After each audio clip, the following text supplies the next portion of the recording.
Hello and welcome to That Squirrel Speaks. Today is March 31st. It's a Tuesday. This is episode 141, I think.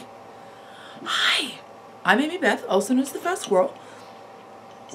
That's the Fat Squirrel on Ravelry and the Fat SQRRL on Instagram. Hi, how are you? You will notice that I have a tasty iced beverage. So I do apologize for the sound. Oh my gosh. Did you watch last week's episode? I'm sorry. There was so much noise of like the table and the thing. I don't even know what I was doing. I was fiddling with something and I had no idea it was making that much noise for you.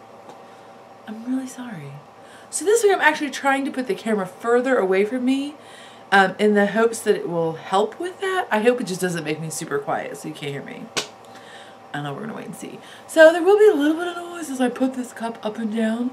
Hey, maybe I'll use my husband's glove as like a coaster. So I apologize, there will be drinking. But anyway, so the reason that is because it's like 5 o'clock, which is not a good idea for me to record. But it's been spring break, so we're like crazy all over. Well, okay, it's not really that crazy all over the place, but it's been like this. And today you can see, you could see until I raised my face to the light. I'm not trying to show you my boobs. That's a different podcast. I won't tell you the link. But you can see this is my first. This is not a bad sunburn. It's just the contrast shows up more because it's a camera. So like we've been outside. We've been outside. It's so exciting. We took the dog to the park with a neighborhood friend, and so I didn't even realize I was sunburned until Toba was like, "You better put some aloe on that." I'm like, "Oh, honey, this is nothing. I'm a redhead." So anyway, what was that all about? That was, I guess, to explain why I'm drinking an iced coffee, because my energy level is a little bit like womp. So anyway, which you can't tell because I'm faking it right now. This is me faking it. So anyway, so yeah. So that's kind of like shenanigans too. We not be doing much except for all the things. But nothing like particularly story-worthy. I forgot to tell you that we did in fact go to that sugaring thing at our local park where they have like a sugar bush and they tap for maple syrup. That was so fun. We totally got put with like the grizzled older park ranger, which made me very excited. And they took us through, it was actually really cute. They had like different stations set up. Because apparently they do a lot of like school tours for this. So they had different stations set up. So there was like a station about the historical sugar taps and like what the Native Americans used for sugar tapping, and then it was like, you know, what people used before sugaring was commercial, and then now what they do afterwards, and it was fun. It was cool. The kids got to use the what are they called? It's some sort of special drill that has like the drill bit. Okay, so this is the profile view. There's like the drill bit, and then it goes like this, and then there's like a circular, like a flat, like a giant button kind of, like it's a flat surface, but it's rounded. That doesn't make sense. Flat but rounded. But you know what I mean. It looks like a giant button, except it's not a button.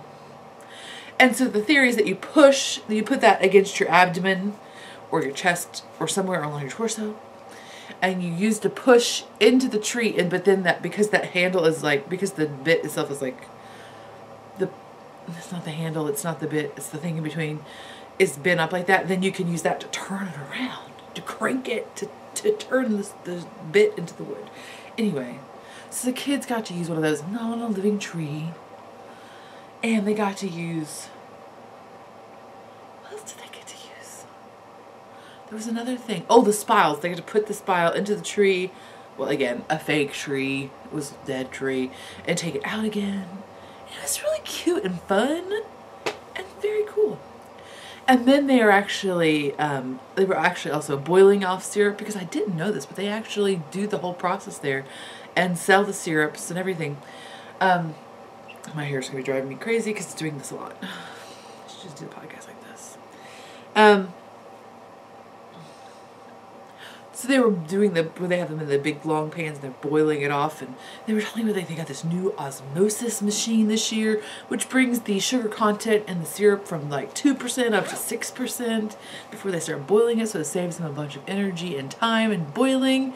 Then I was all like, does that really caramelize it in the same way?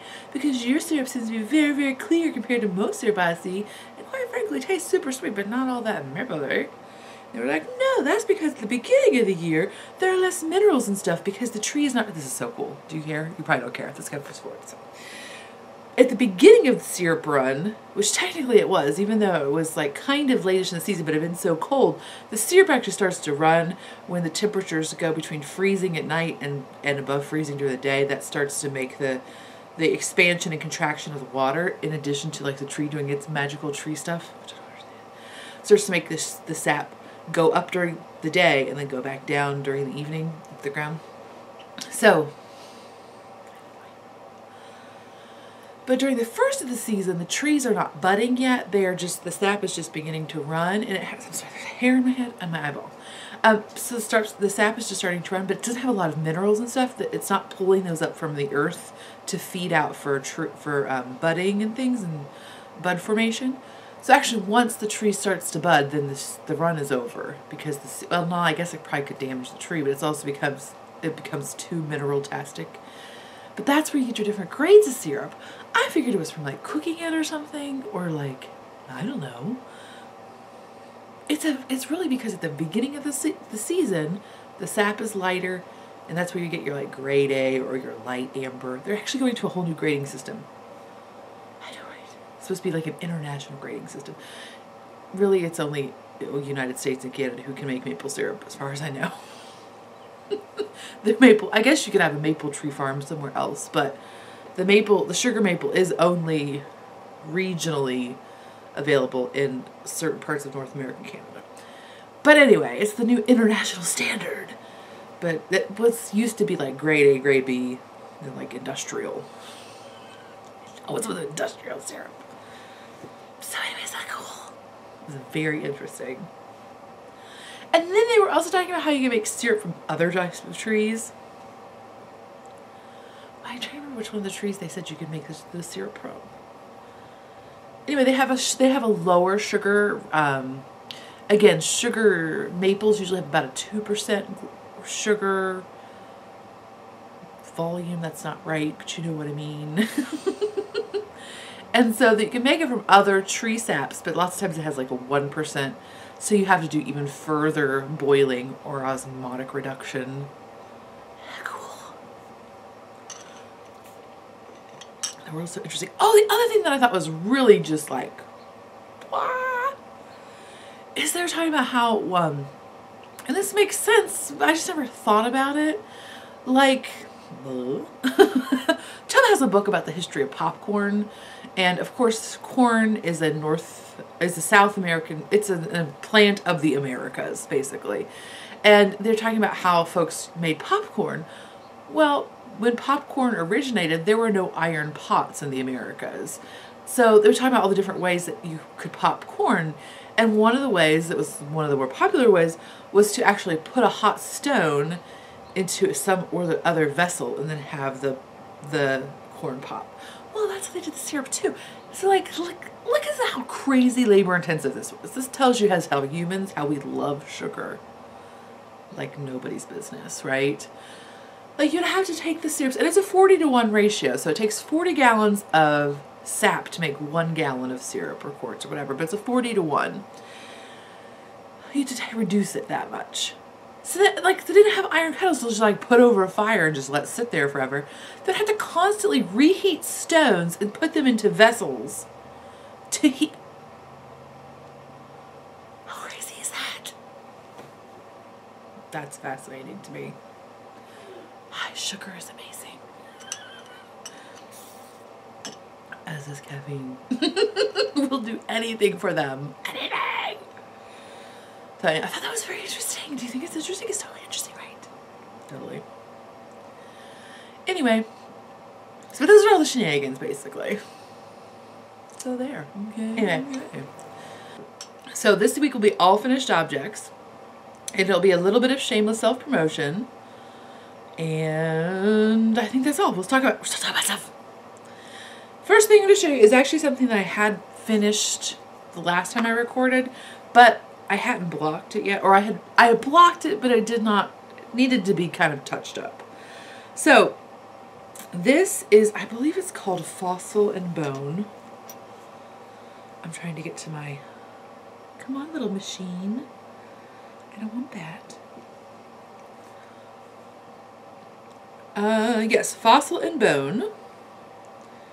And it is by a human whose face is lovely. Oh my gosh, it's not on here?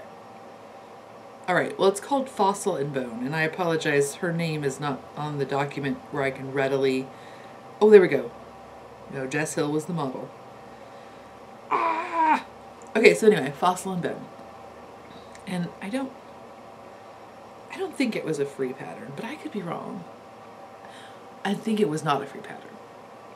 Anyway, it's a shawl pattern for bulky weight, or Aran weight, I think is how it's written. And I had this hand spun that I've been holding on to forever, and it needed to be something. Oh, and now you really just cannot even tell, can you? Can you tell anything better that way? The bad thing about me moving the camera, so hopefully you don't hear me clanking stuff as much, is that I can't see it as well. So anyway, here it is. It's just a smallish, mine is not really big. I did still have more handspun left, but I wasn't sure. This repeat is relatively large. Like, it's, what, that big? So I was afraid if I tried to do another one, I would have really run out, and I just was not in the mood. So I did have yarn left over, but... And you will see my adaptation is slightly different.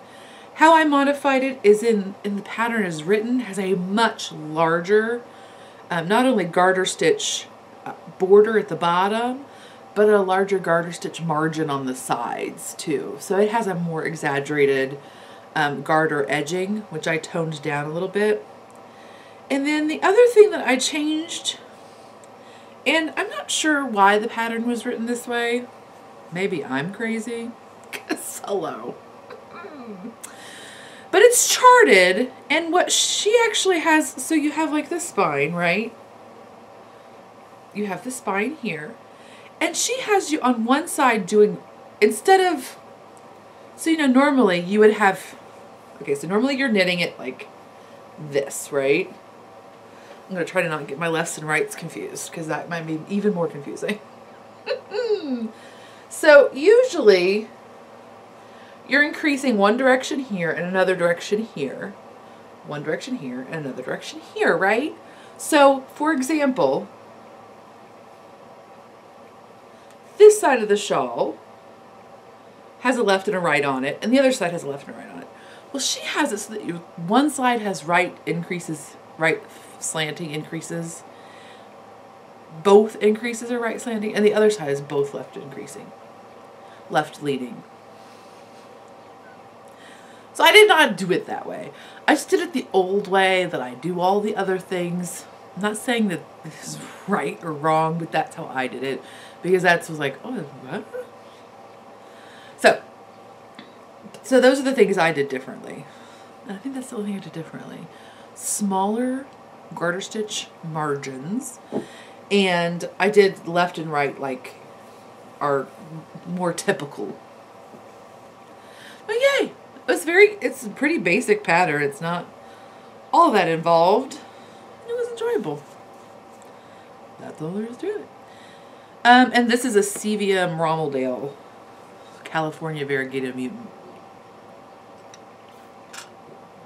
Crazy name. I don't know why. So there's that. Okay, so the next thing I have finished that I will show you is, Susan B. Anderson has a new Yowza Weigh It shawl out. I did not have a skein of Yowza. I've almost bought one like a million times. Okay, 4 times. But I was always like, I don't know what to do with that for sure. Well, now Susan has enabled all of us to buy more Yowza Miss Babs skeins. Just what we needed, right? Watch out as I skate, here I go. But I did have some very lovely Leading Mint Fiber Arts, and I apologize, I don't have the tag with me. It's the worsted weight base. I'm not sure what their name is for it. But their worsted weight base, I believe they only have one. It's 100% superwash merino. Yeah. And this is the Harvest colorway. So it's a lovely oranges and golds and grays. Very pretty. And I had 2 skeins of it. Now, and then how the Yowza Weigh It's work is that you go until you have a certain amount left and then you start the border. Well, I think I had my finger on the scale or something. Because I actually ended up having more yarn than I needed for the border, which is fine. I could have kept making the border longer to use up all of the yarn, but I probably had 20 grams left.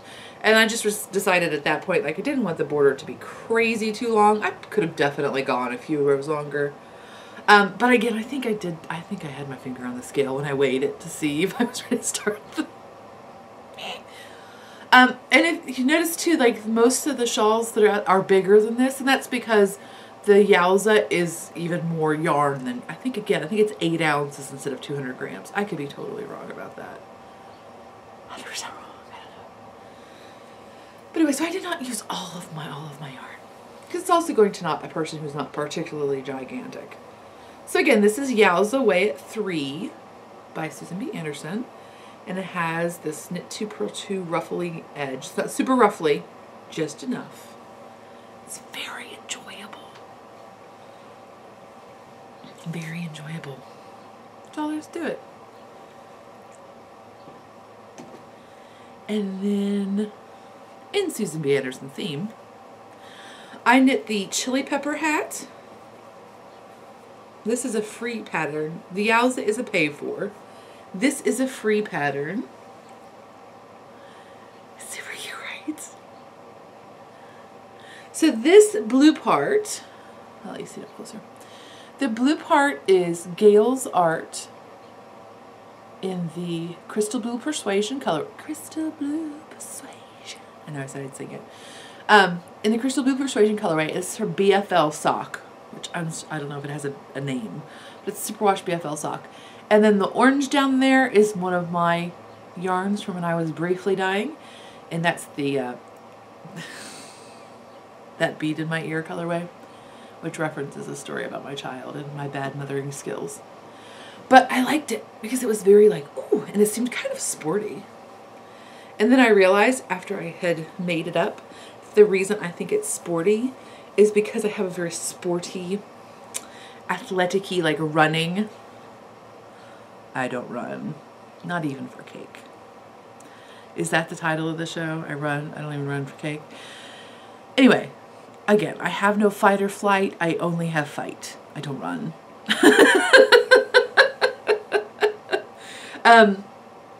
But I have this very sporty shirt, which I enjoy because it's fun. And it's this crazy bright, like it's this crazy orangey, reddy, tomatoey color. And then like a navy. So I realized after I made this hat, it matches that. And I may have worn them together and felt very fancy, as I did not run anywhere. So, I said it right. Chili pepper, Susan B. Anderson. I did knit this on ridiculously small needles, but it didn't take that long. I made a sock head hat before, and it kind of made me want to gouge my eyes out. I'm not gonna lie. It really did make me want to gouge my eyes out. But for some reason this was not, I guess the ribbing having the striping in it, and the fact that the yarn, sometimes these like speckly yarns I think are a little bit more, they seem to go faster in a way. I don't know, just because maybe it's just you're not anticipating what's going to happen. I mean, you're like, oh, it's a blue spot. Oh, it's a green spot. You know what I mean? You're not like, oh, it's a long, oh, how's it going to pull? Uh-oh, what's happening? You know, I don't know, for some reason. And I was also knitting it at the Pipeline Retreat, which makes everything better. Everything is better at the Pipeline Retreat. So anyway, I made the largest size, and I made it exactly as the pattern said to do. Exactly. So yay that! See, it's pretty bird up. And if you had a cone head, you would also be okay. And then the last knitting, I still have spinning to show you. I got some stuff done. Next week there'll be nothing done. The last thing I finished. I will be honest with you. I almost didn't show you this week because I was like, it has to be on its own. It deserves its own spotlight. But then I was like, no, I'll forget if I don't do it now. Then I just threw a skein of yarn on the floor. I'll be right back. Ba-da-da-da. So, if you watched last week, I had started. This is my Magic Cake Ruffle Shawl. The pattern is by the beautiful Paula Emmons-Feasley of Knitting Pipeline fame. And the Magic Cake is by the beautiful Malia Rhymesmith Maria. I just noticed there's a weird yarn over mistake. Whatever, who cares? Rhymesmith Maria of the Yarn Raising Podcast. And just general goodness. It was so fun. I did not, the pattern has 3 options for edging. It also has a ribbed ruffle. It's more ruffly than the Susan B. Anderson. So it has a ribbed ruffle, or moss stitch, or seed stitch. I'm sorry, I'm burping. Or garter stitch. I like the ruffle on a lot of people, and I would not normally make a ruffle edge for me. Again, though, that yowzes, it's called a ruffle, but it's not ruffly, you know. But I thought, I'm going to put that ruffle on because it looks really great on everybody else, and it's kind of fun and festive. Because most people, it's not a real long ruffle, it's a short ruffle. But because my color repeats were kind of shorter, I was afraid it would be too small. Anyway, I decided to do the garter. And maybe I'll do another one with a ruffle, because I'm going to make more. Because this is so fun to make. Yay! Can you see all its crazy excitingness? And so again, both this and the Susan B. Anderson one are like the double triangle. So it's and by double I mean like, you can say that, right? We all know what that means. It's the double increase triangle, meaning you increase every row instead of a standard triangle where you're increasing every other row. Okay, so it's the long skinny triangle. So fun. I love it.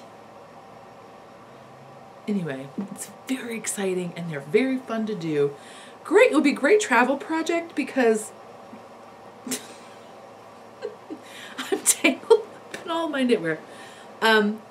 Because once you get the Magic Cake done, again, it's a very simple pattern that you're just, you're just adjusting stitch patterns by what the yarn ball gives you, and you can just make it up as you go. And so there's something going on. It's not straight garter stitch or straight stockinette. So there's some variation going on, but nothing that you would even remotely have to have a pattern at hand to do. And it's very much like self-striping socks, as I discussed last time, I believe, where you just, what's happening next? What's it gonna be? So, it's the bestest. Did you like Charlie and Lola? It's my favorite and my best. Okay, so then I have spinning. I've had spinning forever, and now I'm on a kick. It's very fun. Oh, so one thing I will talk to you about briefly. I got the new spinning tags by Gus Lair Designs. And I believe it is Gusler. Let me just double check. I'll try to put it in the show notes, but sometimes I forget when it's not an actual thing. But I believe that it's Gus Lair Designs. And what they are is a spinning tag And you probably heard about them on the Knit Girls, because of course you're watching that. Don't be silly. It's a spinning tag that you can put on before you wash the yarn, and it can go through the bath with the yarn. Right. And so you can put down your yardage and all of that information before you ever throw it into the sink to wash it, and it'll stay on there with it. Because if you're like me, I never remember to like write the yardage down unless it's like right then. I'm terrible, basically. Yes, it is Gusler. So Gus Lair Design, and they have an Etsy shop. But suddenly I'm not seeing the tags. Are they in the Etsy shop? Or are they on the GusLairDesign.com? I don't know. What's happening? Are they out? Surely not. Is it possible? But anyway, I think it's on the Etsy shop.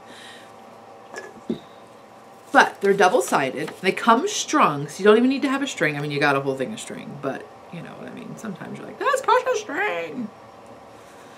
And they got room for your fiber content, your source, your colorway name, what thing you spun it on, how many, what wraps per inch it has, your method or your plies, your length, your weight, and your date. Again, you're gonna write all that on there. And I have tried even to do the, you know, the wristbands that you get like at the fair or whatever. You can buy those, and it's a similar material, but this seems to be easier to write on. I don't know, maybe it's just because it's a bigger surface, but it does seem easier to write on. But I've used those too, but they come unstuck a lot of times. I know they're supposed to be waterproof, but maybe it's our crazy city water full of minerals and death and pollution. Our water is so awful. I have to descale my tea kettle like once every other week. And I'm not even like really uptight about it. It's ridiculous. Ridiculous. But so anyway, I really like these tags. Yay, those people. Yay, Gus Lair Designs. But this is this is Polewar Silk from Three Waters Farm. And it's in the Plums and Pewter colorway. It's just a little 2-ply. Very pleasant. I have, what did I say, 308 yards. I would say it's a sport in places of DK. I'm not the most consistent person ever. But it's very pretty, and it's not my typical colors, and I'm enjoying it quite a lot. And I have the other purple that I spun to go with it to maybe put it into 2-color shawl, because I may or may not be obsessed with multicolor shawls at the moment. Ridiculous. I can't stop. Oh, while I'm thinking about the colored shawls, the Gratitude Cowl starts April 1st, which is tomorrow, which is today, because this won't go out till tomorrow. So the Gratitude Cowl has started. Are you so excited? Are you gonna knit a Seaman? Joanna Springs says she's gonna knit one. I'm gonna knit one too. So she's gonna knit hers in lace, which I think is a brilliant idea. But I didn't have lace in stash. I did, however, have a little bit of fingering weight yarn in stash. So mine's gonna be fingering weight. It takes 5 skeins. But you don't have to knit that. You can knit whatever you would like, as long as it's a wearable, or somebody asked if they could make an accessory, like a bag or something, that's gonna be for them. I said, that's fine too. That's fine too. It'll start April 1st. It'll run through May, the end of May. I can't remember if it has 30 or 31. Not gonna lie. And then I'll draw for prizes the next time. I think we're gonna, ooh, this is my idea too. Okay, we're definitely doing we're gonna do prizes, but I'm gonna do gift cards, I think. I just have to decide what value denominations they're going to be. Whether we're gonna have like one big one or a couple small ones or whatever. Maybe I'll put a voting thread out. I'm gonna try to remember to do that. If I don't, you can totally remind me. I think we're also gonna do though a gratitude spin along.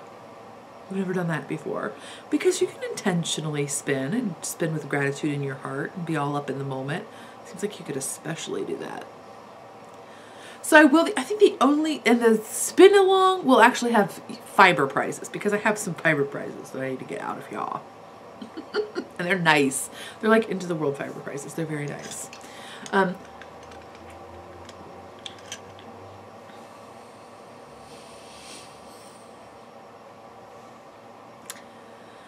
So we'll do the chatty thread all together style, and then there will be separate finished object threads. I think the only thing I'll put a restriction on the spinning is that it needs to be, what are we going to say? It needs to be at least,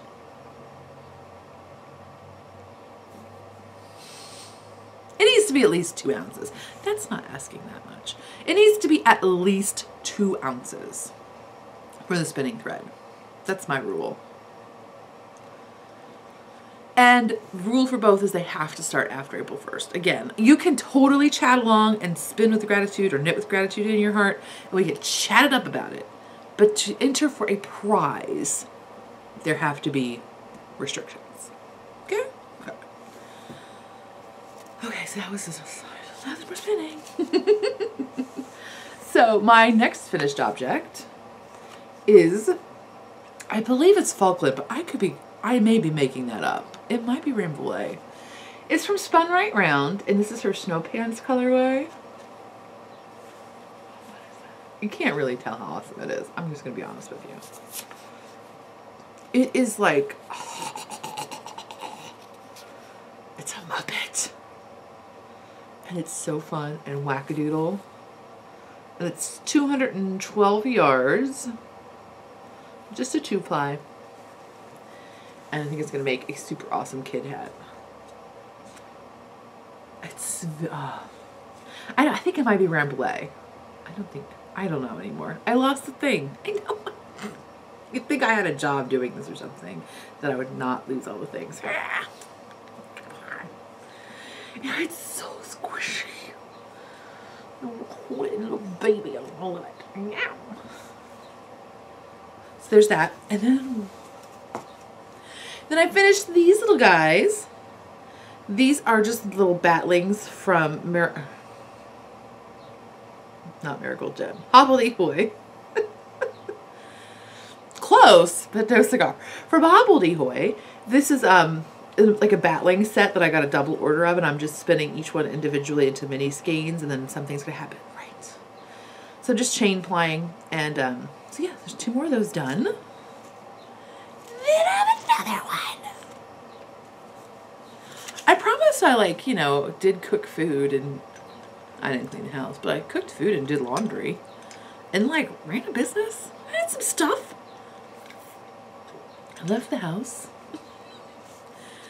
Something just happened. I don't know what happened. I'm trying to not have the devices near me, because I do not get stuff done when the devices are near me. I'm constantly like, what's the real estate market looking like in Irvington? That's a neighborhood that's near us, but much nicer.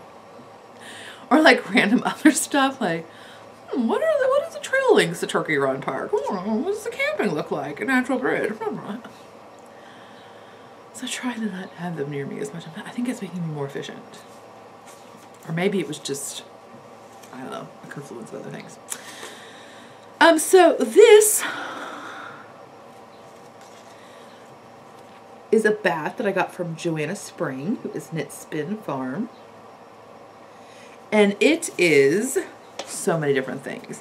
BFL Coriadel, Merino, Sari Silk, Silk, Cheviot, Falkland. And see, there was a room to put all that stuff on my Gus Lair Designs tag. Right? From Knit Spin Farm. It's called Winter Barnscape. And I got 443 yards out of 4 ounces. And this one is spun. I spin almost everything like a semi-woolen. I mean, even this one is more worsted-y, I guess, than the others. But most everything is. I mean, mainly the difference between these is that this is roving. This is top. This is top, and then this is a bat. So. Hey-oh. Oh my god, I'm tagging the fly. I'm a hot mess. Oh, it's still in the way. Oh my god, are you sick? You're probably sick now. Let's try it this way. Oh, that's better. Can you tell how much? Yeah, the Joanna Spring one, the Knit Spin Farm one, is much fuzzier. But really, I spun them almost exactly the same technique. Because I only have one technique. Because I'm lame.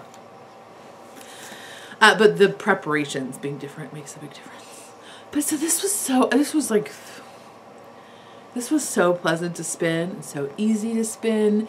And it's not the most consistent yarn I've ever made.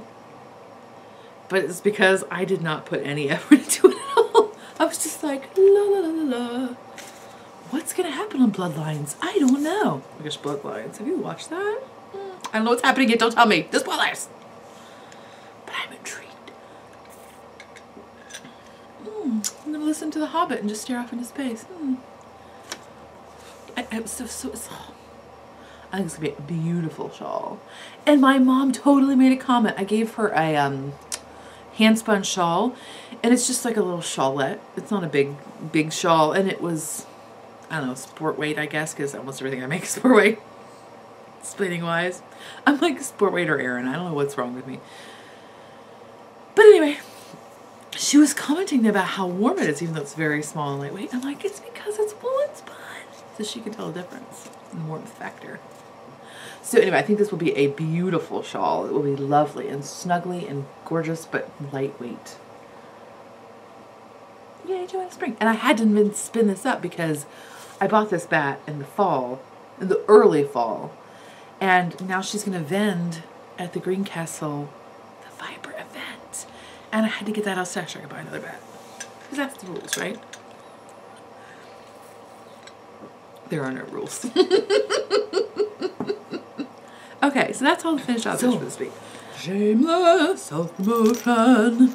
Start a shameless self-promoting. I very briefly want to say that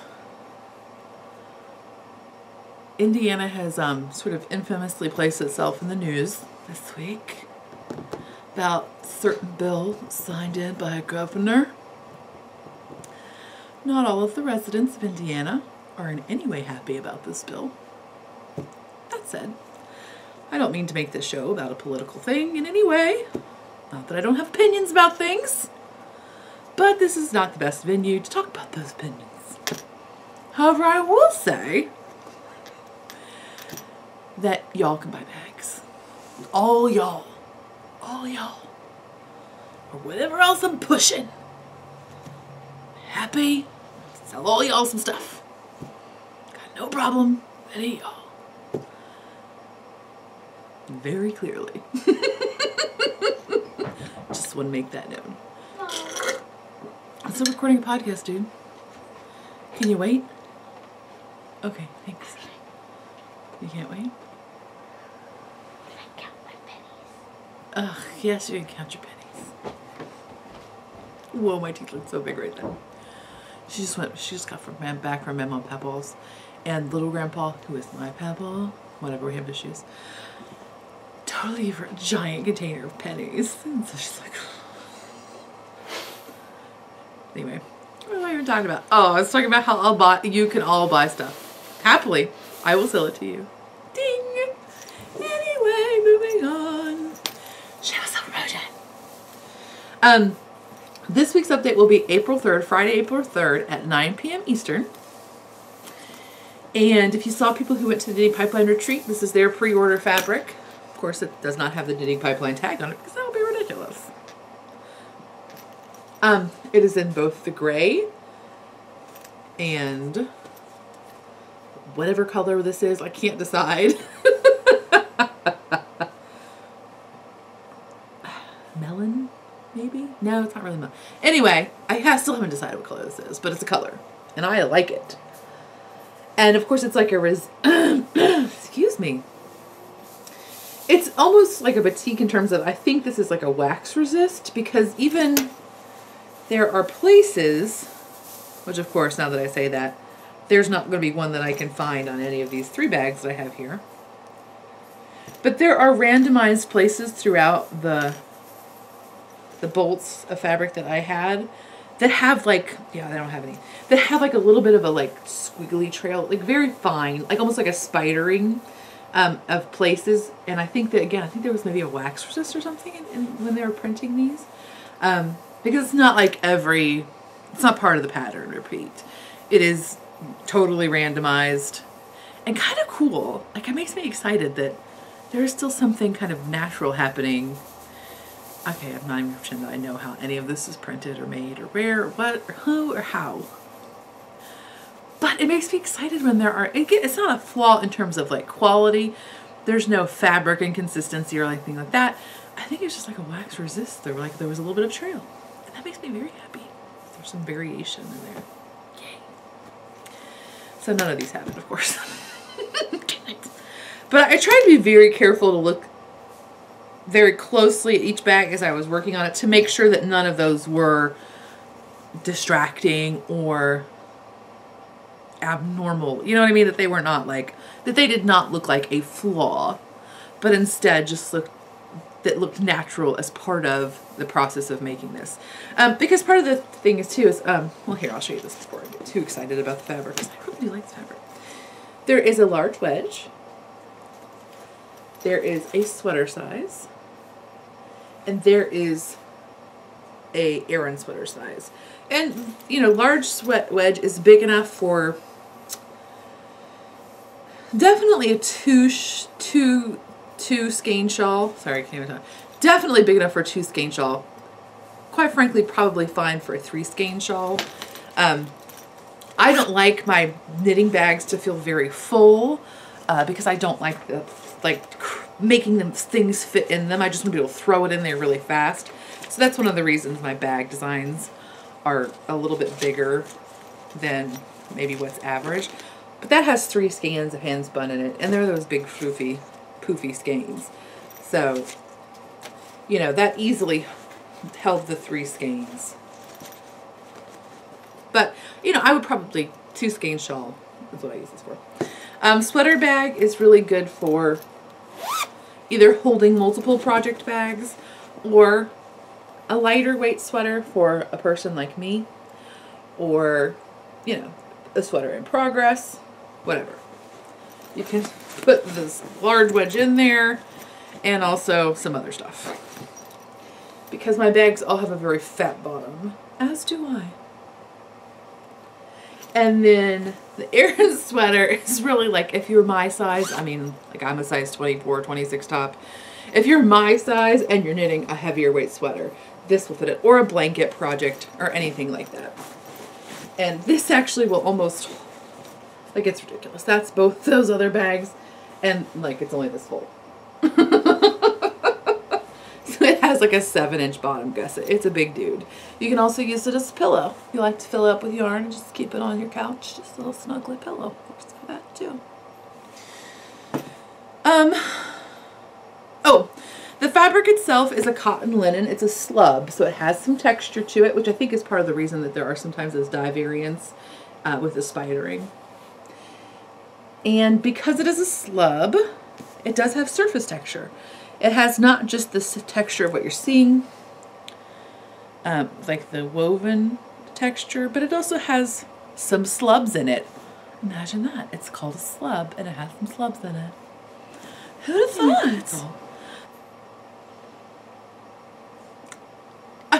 Yeah, no, I think that's definitely all. I'll talk next time. Bye.